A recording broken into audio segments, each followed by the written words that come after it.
तर नमस्कार मित्रांनो, परत एकदा स्वागत आहे आपल्या चॅनलवर तुमच्या सर्वांचं. आता अशी माहिती घेऊन आलो, योजना बिजनेस नाही, डायरेक्ट इंटरनॅशनल माहिती आहे. इंटरनॅशनल आहे पण आपल्या सर्वांच्या रोजच्या उपयोगातली आहे. तुम्हाला सांगितलं ना, तुम्हाला ह्याच्या अगोदरच्या व्हिडिओमध्ये सुद्धा सांगितलं होतं. तुम्ही म्हणचाल नको पुरवणे सांगू, डायरेक्ट मेन मुद्द्यावर येतो. तर होणार असं आहे, तुमचं जे व्हॉट्सअप तुम्ही वापरता ना, त्यातनं नंबर गायब होणार आहे आणि आता युजर नेम येणार आहे. व्हॉट्सअप मधनं नंबर गायब होणार आहे आणि आता युजर नेम येणार. इंस्टाग्राम आणि फेसबुक सारखं होणार आहे. तर होणार असं तुम्हाला सांगतो.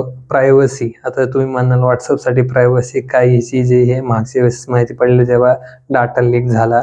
इंस्टाग्राम, फेसबुक आणि व्हॉट्सअप हे एकाच मालकाच्या कंपन्या आपला डाटा विकतो आणि श्रीमंत होतो. त्यासाठी प्रायव्हसी बिवसी काय नाही, यासाठी $1 बिलियन महत्वाचे.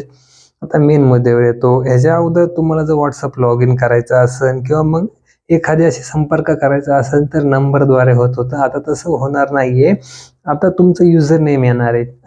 कसं करायचं ते सांगतो. सेटिंगमध्ये जायचं, अकाउंटमध्ये जायचं, तिथं सेट युजर नेम लिहिलेले असतात. तिथे युजर नेम अवेलेबल आहे का नाही, म्हणजे जसं आपण ईमेल ID अवेलेबल आहे का नाही चेक अवेलेबिलिटी करतो, तसं आता तुमचं युजर नेमनुसार होणार आहे.